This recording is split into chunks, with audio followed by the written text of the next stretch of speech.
Morning everyone, it's lovely to be back in Brisbane. I'm living in Victoria now and it was snowing at our place a couple of weeks ago, so it's lovely to be here in the warmth. Okay, we're on. All good, I think. Okay, talking about biosecurity capability.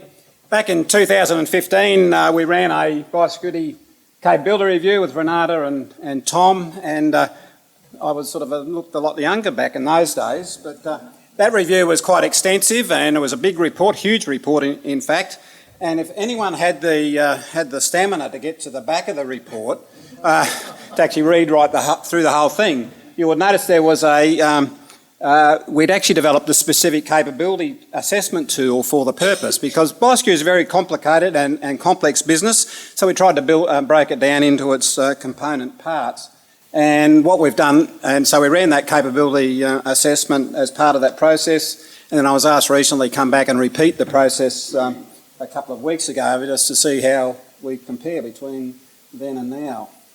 So just to explain a little bit what this is about, as I said, we've broken down biosecurity into its component parts. So the first part is based on that invasion curve that we saw earlier, so looking at component parts of biosecurity, prevention, surveillance, preparedness, etc.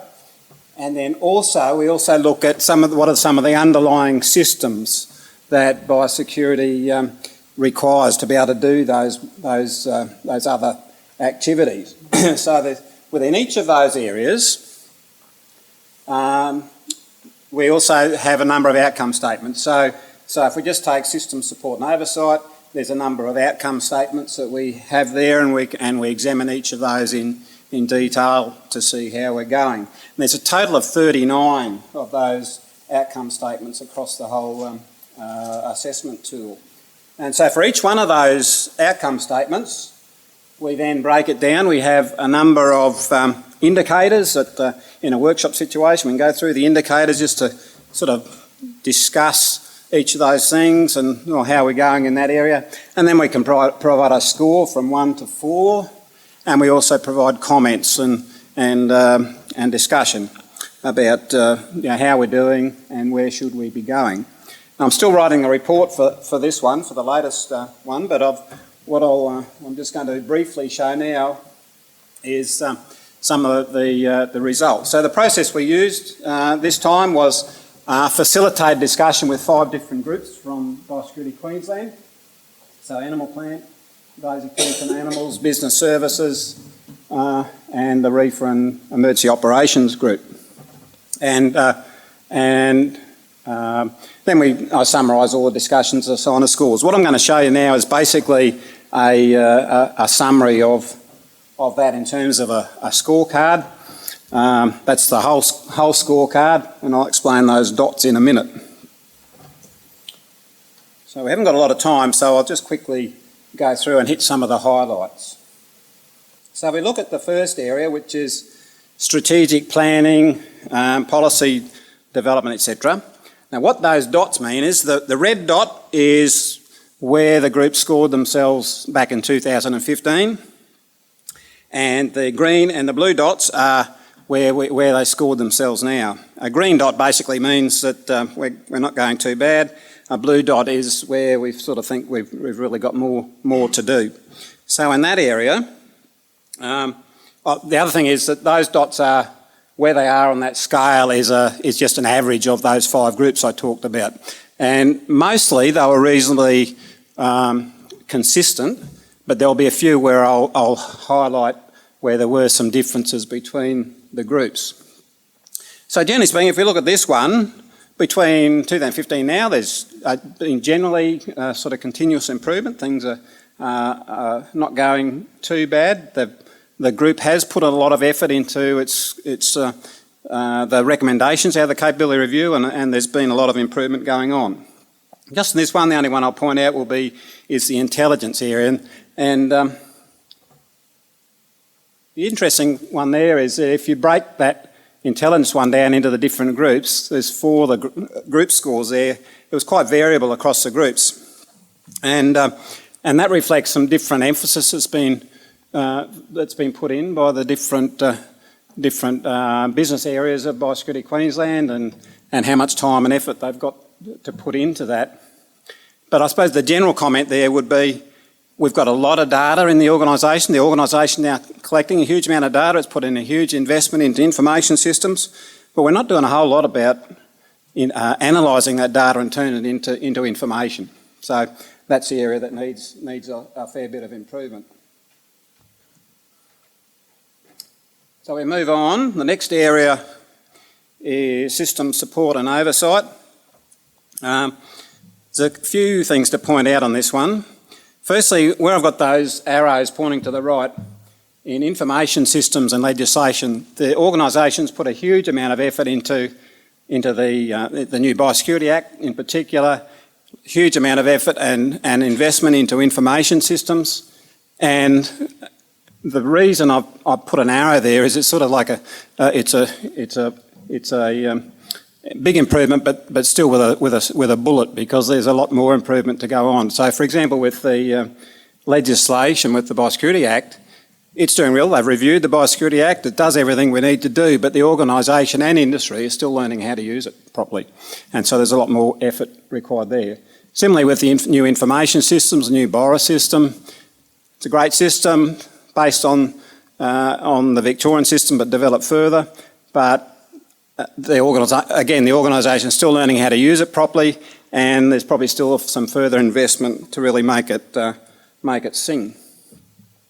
Resources and funding, it's always a difficult one. Back in the 2015 review, when we done that, the organisation had just experienced a 30% reduction in its resources and the number of people, so we're still reeling from that. I think the organisation is coping better with that now, but it's still a very lean organisation. And so what really needs to happen is a better alignment between the amount of resources the organisation's got and the responsibilities of the organisation. I'll say a little bit more about that at the end. The last one there is tracing. Again, it was quite variable across the different business areas, and reflects things like huge investment in NLS and cattle, but when you go into invasive plants and animals, the systems we've got to actually trace, say, invasive plants that get sold through Bunnings is virtually nil. So, and I don't think we're going to invest a lot in that sort of thing in the future. But the organisation is actually getting very good at analysing what data is there. So I think the future there is about actually industry investing in systems that enable us to better be able to tracing rather than government investing. How are we going for time? A few minutes? Okay, well I'll quickly go through, just highlight a few things. The prevention area, in terms of engagement, communication, internal communications, and particularly the whole shared responsibility one, which is on the first of these slides, there's one area that Queensland I think does really well. I've done consultancies across a number of states, and Queensland tends to shine in this area. We will have a chance to explore that again this afternoon and see if the partners actually have the same view. So it'll be interesting to see what happens there. Prevention's an interesting one in that we think that last time we were overestimating how good we were, and our thinking actually has moved on, and a whole heap of new thinking needs to go into, well, how can we actually collaboratively do more to prevent pest and disease outbreaks in the first place. So the only one I'll mention here, this is the whole preparedness area. There's a fair bit in this. The one thing I will mention here is training. The organisation has done a lot of work in training over the last few years, and that's improved greatly. But it is facing a cliff that it might fall off in, because all that, mostly that's funded out of a temporary Treasury initiative at the moment. So, and this is an issue that biosecurity agencies across the country face all the time. We've got this cyclical pattern of funding going into preparedness. It's a real issue with our national system. So, so that's an area that we need to look at in terms of addressing in the long term. Response capacity is that is our ability to particularly respond to a long-term large biosecurity incident is still an issue for us not only at this state level but at every state and nationally. I think we need to look at some innovative systems such as the Biosecurity Capability Network they've got over in New Zealand. I won't say any more than that, but it's a whole area that we could do a hell of a lot more particularly at the national level, I think. And lastly, the last one is recovery. Again, we did an overestimate last time, I think, in terms of how good we thought we were, and more needs to be done there at the whole of government level. That is recovery from pest and disease outbreaks.